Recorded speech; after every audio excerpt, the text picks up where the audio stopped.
All right, so all good stretches, all good runs eventually come to an end. And as now the time for the most expensive dump truck repair to get date.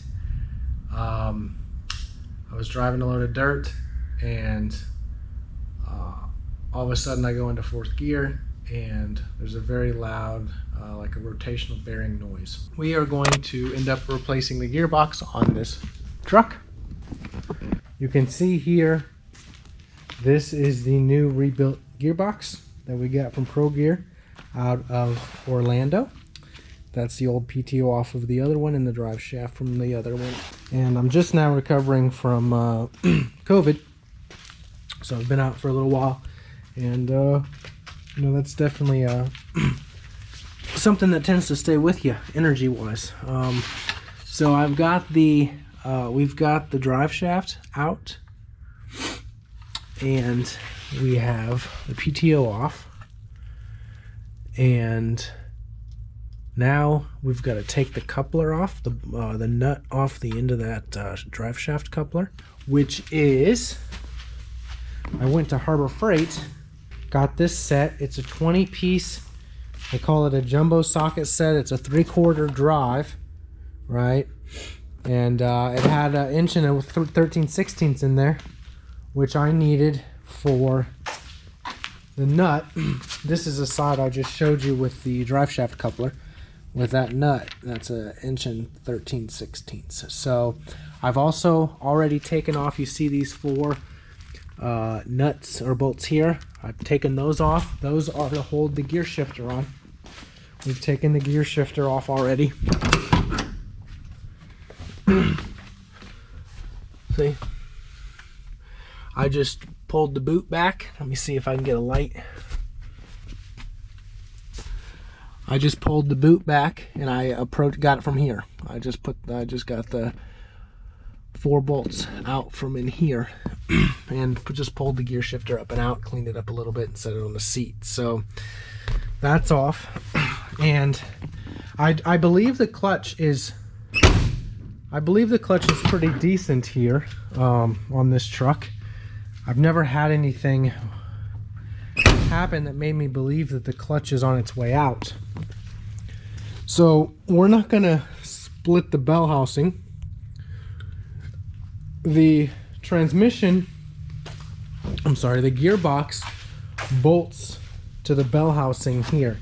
So you've got 4 bolts, 1, 2, and then 2 on the other side.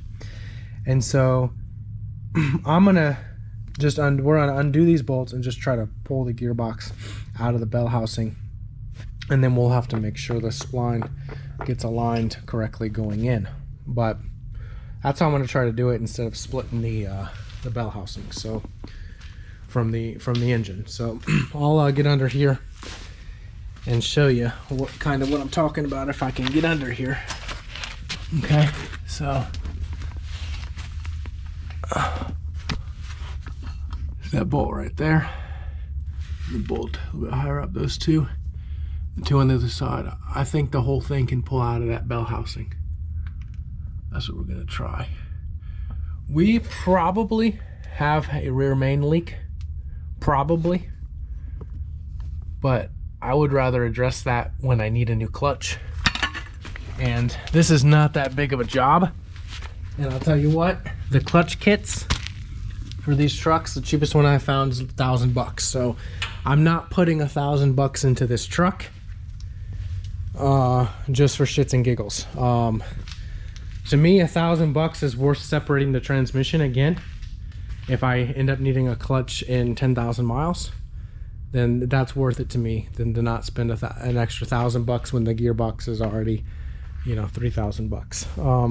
I'm not putting $4,000 into this truck right now. So that's how we're doing that. It's a personal decision. A lot of people say only replace the clutch every time you replace the, like the transmission, but I'm not doing that. It's not some $200 clutch pack, and we're just not doing it that way. So if I have to pull the transmission back a little bit you know, in a period of time, then that's what I'll do. And when that clutch finally goes, I will replace that remain seal. I just don't feel like I have to split the engine and transmission right now, and so we're not doing it. It's not leaking enough to make a big mess, and so we're leaving it alone. That's just kind of, it's an old truck, and the priority is the gearbox. So we got the gearbox out. We just used the Harbor Freight transmission jack, and got it oriented however we could to get it to hold it. We just used one ratchet strap just to keep it balanced. I would say that this thing definitely probably needed replaced. There should not be that much play.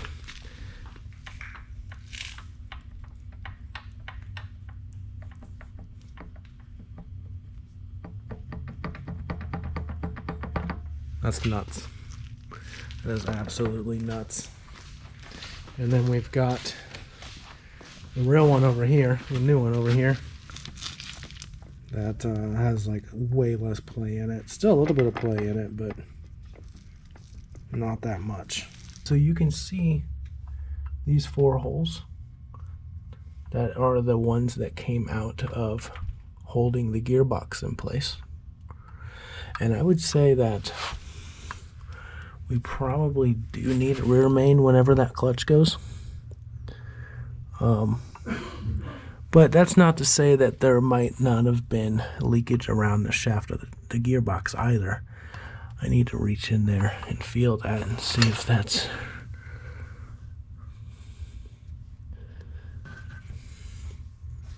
Now that actually smells like gear oil down in there. So maybe if we're lucky, maybe it's coming from the shaft of the gearbox and not from the rear main seal. But regardless, we're not separating this. I will say that I do think when we do need to separate that, it'll be very easy. So you can see all the bolt holes above the bell housing here.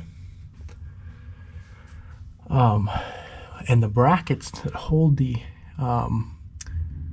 engine back here are actually on the engine housing and not the transmission. So this probably would have been very easy to pull out, which is a good thing for whenever we have to do the clutch. Like I said, the clutch packs is not cheap on this truck, and that's the only reason we are doing it this way rather than splitting the transmission and engine, because the clutch pack was pretty expensive, and I have no symptoms of a bad clutch or anything, and so we're just going to keep running it, and we'll split it whenever I do need a clutch, and we'll address the rear main seal if that's what's leaking, you know, at that time. But I'm not gonna overdo it cost wise on getting this thing back up and running. We ended up getting the gearbox in last night, and I've actually already taken the truck for a test drive. There is the new gearbox installed.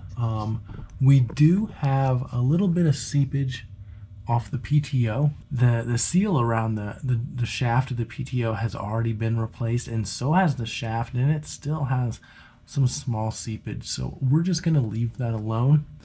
But we did get that in there. It was actually much easier than I thought it would be to get that in there. And like I said, we've already taken it for a test drive, and everything is operating well. So we'll be getting this back on the road and getting some more soil delivered. All right, we've actually already used this truck and taken 2 loads of crusher run over the other side of the mountain, and it ran great. No problems, so pretty happy with that. Clutch and everything seems perfectly fine. I'm glad that we got this fixed, because you know, it was 60 today. We're getting into the time in Virginia where people are starting to look for topsoil and landscape rock, and so I didn't want to be down the truck. So thank you for watching, and we'll continue bringing more videos. Thanks for the homestead. Thanks.